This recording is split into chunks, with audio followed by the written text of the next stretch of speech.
ہر طرح کی برائی کو آپ کے گھر سے دور کیا ہے. اگر عائشہ کے اندر برائی ہوتی تو کبھی مولا آپ کو نکاح کا حکم ہی نہیں دیتا, ہو ہی نہیں سکتا. حضرت عثمان کو بلایا, کہا آپ کا کیا خیال ہے؟ کہتے ہیں دیکھیں کتنی پیاری بات ہے, یا رسول اللہ صلی اللہ علیہ وسلم, اللہ نے آپ کا سایہ زمین پر نہیں ڈالا تاکہ کسی کا پیر نہ پڑ جائے, رسول کے سائے پر کسی کا پیر نہ پڑ جائے. کیا وہ مولا آپ کو ایسی بیوی دے گا جس کے اندر غلاظت ہو ہی نہیں سکتا یا رسول اللہ. حضرت علی سے پوچھا آپ کا کیا خیال ہے؟ عرض کرنے لگے یا رسول اللہ صلی اللہ علیہ وسلم, جہاں تک عائشہ کی بات ہے, لوگ کہہ رہے ہیں ایسے کہ آپ کے گھر والی, آپ کی خاتون, آپ کی بیوی ایسی. ہمارا تو عقیدہ یہ ہے کہ رب تعالیٰ آپ کے جسم پر تو مکھی بھی نہیں بیٹھنے دیتا, آپ کے جسم پر کبھی مکھی نہیں بیٹھتی. عائشہ اگر ناپاک ہو تو آپ کے گھر میں مولا کیسے رکھتا؟ نہیں ہو سکتا. صحابہ نے بڑی فضیلتیں بیان کی. حضور صلی اللہ تعالی علیہ وسلم جو اس وقت ان سب سے پوچھ رہے تھے, یہ بھی جو ہے ایمان اور نفاق کی بات تھی. کچھ لوگوں کو بلایا اور باری باری پوچھ رہے تھے. پوچھا آپ کا کیا خیال ہے؟ تو ایک صاحب نے کہا ہاں لوگ کہہ رہے ہیں, ہو بھی سکتا ہے نہیں بھی ہو سکتا ہے, کیا معلوم, اندر کی بات ہے. یہاں سمجھ میں آ جاتا ہے, دل میں جو چیز ہے نکل آتی. یہ ایمان کی پرکھ ہو رہی تھی, یہاں پر جانچ ہو رہی تھی. ایمان اسی کو کہتے ہیں, رسول کی ذات سے کوئی چیز ہو تو ناپاک ہو ہی نہیں سکتی. عقیدہ یہ کامل ہونا چاہیے. تو جتنے لوگوں نے یہ کہا تھا پہچان لیے گئے وہ کہ کس کے دل میں کیا ہے. ہاں لوگ تو کہہ رہے ہیں, اور عائشہ رات کو کیوں گئی تھی, ایسے ایسے باتیں بھی کچھ لوگوں نے کی. لیکن جو صحابہ تھے, اہل ایمان تھے, ان کو اللہ نے مضبوط ایمان عطا کیا تھا. چند دن ایسی گزرے, ایک مہینہ گزر گیا, تب اللہ تعالیٰ نے جبرائیل امین کے ذریعے آیتیں بھیجی. اللہ فرماتا ان الذین جاؤوا بالافک عصبۃ منکم لا تحسبوه شرا لکم بل هو خیر لکم. جو لوگ تہمت لگائیں آپ کے گھر والوں کے متعلق, اے محبوب اس کو آپ برا نہ سمجھیں, آپ کے حق میں بہتر ہی ہے, بہتر ہے. کیونکہ سبوں کے دلوں کی کڑھن مولا تعالیٰ ظاہر کرنا چاہتا تھا. پتہ یہ چلا کہ نبی کا گھرانہ کسوٹی ہے ایمان کو ناپنے کی. جو اس طرف محبت کے جملے کہا وہ ایمان والا ہے, اور جس نے شک بھی کیا وہ منافق ہے. اللہ تعالیٰ فرماتا ہے والذی تولی کبرہ منہم لہ عذاب عظیم, میں تو ان کے لیے دردناک عذاب رکھا ہوں, بڑا عذاب. اب رہی بات یہ ان پر جو لگایا گیا تھا, عائشہ بری ہے ان تمام چیزوں سے. اللہ نے حضور کے گھرانے کی پاکی قرآن میں بیان کی. اب سنیے, جب یہ آیتیں نازل ہوئی تو حضرت ابو بکر صدیق دوڑتے ہوئے آئے عائشہ کے پاس. ایک مہینے کے بعد حضرت عائشہ کہتی ہیں میری آنکھیں سوج گئی تھیں, اتنے دن تک حضور سے بھی ملاقات نہیں ہو رہی تھی. کہا عائشہ مبارک ہو, اللہ کی آیتیں اتر گئی تمہاری شان میں, مولا نے پاکی بیان کر دی, جاؤ جلدی حضور سے ملو. عمر کم تھی, محبوبانہ انداز بھی تھا. کہا نہیں میں ان سے پہلے نہیں ملوں گی, پہلے میں میرے رب کا سجدہ کروں گی. حضور صلی اللہ علیہ وسلم خود لینے آئے حضرت عائشہ کو, اور اس کے بعد محبت سے اپنے گھر میں بٹھائے. اب اس کے بعد فرمایا عائشہ حضور اگر چاہتے تو پہلے ہی دن کہہ دیتے میری عائشہ پاک ہے, لیکن لوگ یہ کہتے اپنے گھر والے کی بات کر رہے ہیں, اپنی بیوی کی پاکی تو ہر کوئی بولے گا. اے عائشہ میں یہ چاہتا تھا کہ تمہاری برات میں ایسی چیز اترے کہ قیامت تک لوگ اس کو تلاوت کرتے رہیں. ہائے آج دیکھیں کروڑوں امام ہوں, کروڑوں مسجدیں ہوں, ہر جگہ جہاں پر بھی تلاوت ہوگی ہماری ماں کی پاکی بھی بیان ہو رہی ہوگی.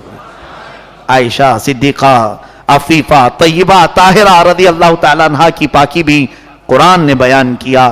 حضور صلی اللہ تعالیٰ علیہ وسلم حضرت عائشہ صدیقہ رضی اللہ تعالیٰ عنہ کو یہ فرماتے ہیں اللہ نے تیرے حق میں قرآن کی آیتیں ایسی اتاری کہ صبح قیامت تک اب تیری پاکی ایمان والے بولتے رہیں گے. اللہ تبارک و تعالیٰ نفاق اور منافقین کے شر سے ہماری حفاظت فرمائے.